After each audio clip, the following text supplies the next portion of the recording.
Welcome to A1 TV Telugu news. నేను భువన. Details చూద్దాం. రాష్ట్ర రాజధాని అమరావతికి చట్టబద్ధత ఏర్పడిన సందర్భంగా చీరాల నియోజకవర్గం వేటపాలెం మండలం రామన్నపేట 2 సచివాలయంలో టీడీపీ కూటమి నాయకులు సంబరాలు నిర్వహించారు.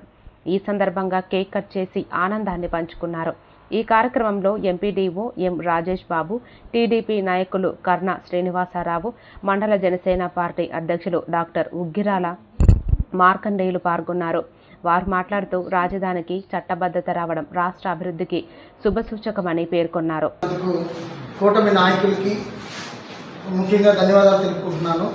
2014లో శ్రీనివాసరావు గారు చెప్పినట్టుగా 2014లో కాంగ్రెస్ సెంట్రల్ గవర్నమెంట్లో ఉన్నప్పుడు కేపిటల్ లేని ఆంధ్రప్రదేశ్ని విభజించి మనకు దిక్కులేని స్థితిలో ఉంచినప్పుడు నారా చంద్రబాబు నాయుడు గారు తన విజనరీ తోటి నెక్స్ట్ 2019లో తెలుగుదేశం ప్రభుత్వం అధికారంలో రాకుండా జగన్మోహన్ రెడ్డి గారు అధికారంలోకి వచ్చారు. దాన్ని రాజధాని ప్రాంతాన్ని 3 ముక్కలాట్లుగా చేసేసి అమరావతిని పడకేయడం జరిగింది.